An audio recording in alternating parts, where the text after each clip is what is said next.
Hello. Stress. We all talk about it. He's stressed, she's stressed, I'm stressed, we're all feeling stressed. What does stress actually mean? That's the topic of today's video. You know that 65% of Americans, according to the American Psychological Association, are experiencing chronic daily stress. It's so important to address this topic to understand why we're feeling stressed and what we can do about it.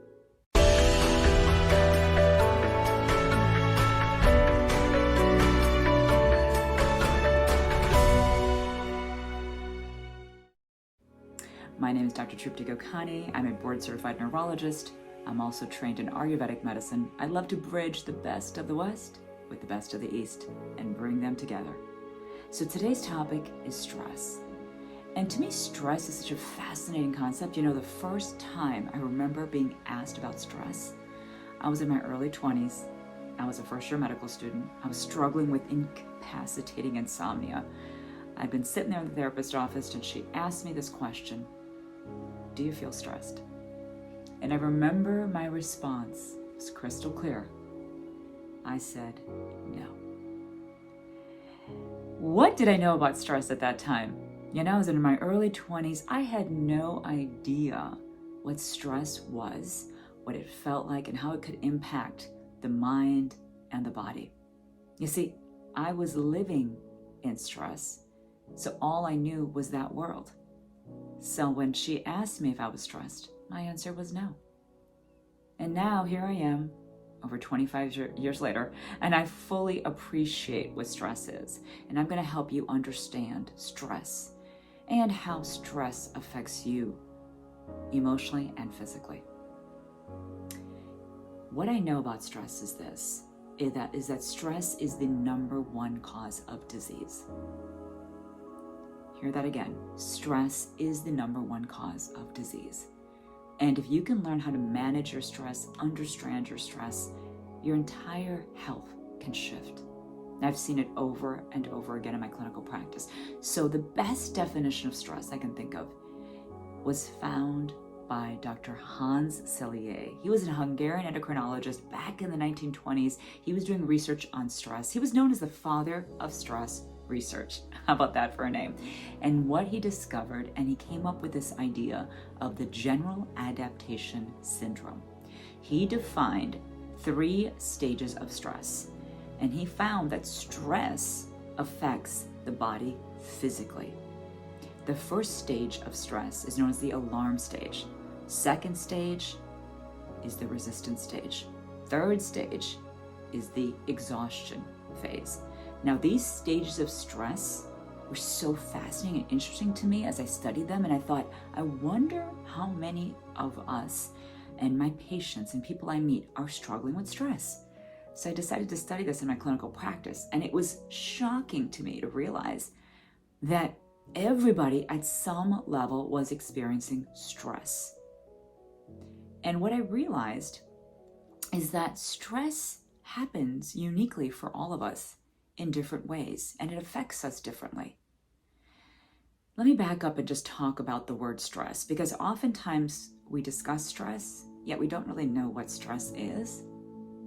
So Dr. Selye defines stress as this, and it's my favorite definition of stress.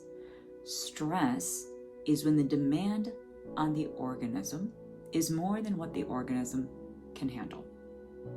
I'll say that again. Stress is when the demand on the organism is more than what the organism can handle. Do you feel stressed? Think about that. Is the demand on you, the demands placed upon you, more than what you can handle? If so, then yes, you're stressed. And where is that demand coming from, you may ask? Think about the areas of life. It could be career, maybe the relationships you're in, maybe your significant other, maybe your family, maybe your own challenge with your personal growth and spirituality. You see, stress can happen in different areas of life, and the goal is to ask yourself these questions. The first question is to define whether or not you're stressed, and ask yourself, is the demand placed upon you more than what you can handle? Yes or no? Second, where is that stress coming from? Which area of life? think about these different areas of life.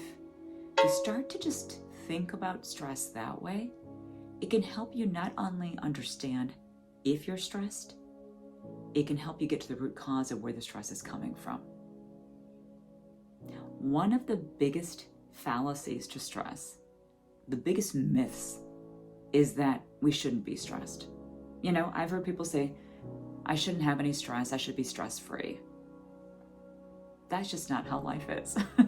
You see, stress is actually at some level good for us. It's this concept of hormesis, the idea that a little bit of stress can actually help us evolve as humans, as being on this planet Earth. The goal is to not have too much stress. So it's finding that perfect optimal amount of stress that helps us evolve as humans, yet doesn't lead to burnout and overtax us. You see, it's fascinating to me how when you look at the stress pattern, and you can actually measure this, when we wake up in the morning, we actually have the highest amount of cortisol. First thing we wake up.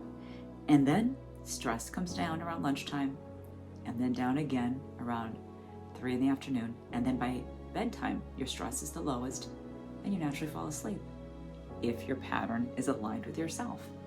What happens is when we have too much stress, let's say I wake up, my mind is racing, I'm thinking about my kids, I'm thinking about my job, I'm thinking about all the things I need to do that day.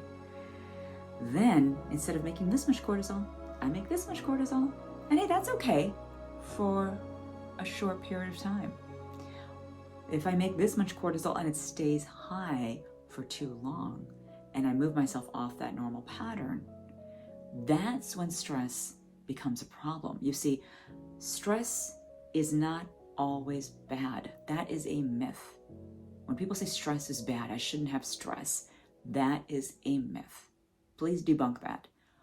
We are allowed, we should have some stress. Stress is good, okay, at some level.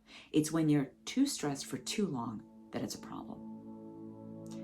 The second concept that I find fascinating is when I hear that stress can't be changed, meaning that I handle stress a certain way, and that's how my mom handled stress, and I just tend to be stressed out easily, and that's just who I am.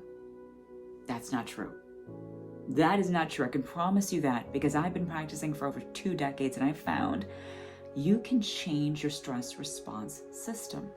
Yes, it can be changed. You can modulate how you respond to stress. It's a beautiful thing.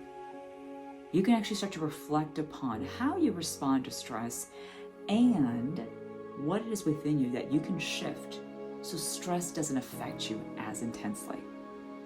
Now that takes a little bit of effort and time, but I promise you it can be done. You can actually change your program. And I'm saying that only after working with coaching clients and patients for decades. And I want to inspire you to know that stress is something we all experience, yet we can change our perception of it. So that's my message for today. I hope this helped you. If you think it could help anybody else, please share it with your family and friends, because sharing is caring. And I believe this information is so important, especially right now. We've experienced so much loss after the pandemic. We lost more lives during the pandemic in the US than we lost in the Vietnam War, the World War I, Korean War combined. It's not only a loss of human beings, but a loss of ourselves, our identities, who we are, our certainty of the future, and our world. So stress has really affected so many individuals and affected the mental health of our country, our nation, and the world. So I'm going to ask you to take this information, share it with your friends and families. If you liked the video, if you learned a few things, please like, subscribe to my channel. You can even turn the notification bells on so you don't miss any videos by me. I promise to share you some really great tips to help you in life manage the challenges and struggles. And I will ask you just to allow yourself to think about your stress. Think about your stress patterns. Think about how stress comes up in your life, what areas of life it comes from, and to know that stress isn't always bad. And also to know that stress itself can be shifted. I promise you that, my friends. So I look forward to seeing you on more of these videos, and hopefully, if you have some thoughts you want to share with others that are watching the video, share in the comments below. Even share some thoughts you have about my video and other things you'd like to see me talk about. And I'm happy to respond. If you have any questions, you could email me at ask@TruptiGokaniMD.com. You can also go to the website, www.TruptiGokaniMD.com, and watch our webinar, apply for a consultation, and let me help you evolve in life and manage your stress, so stress can be a thing of the past. Thank you, my friends. Goodbye.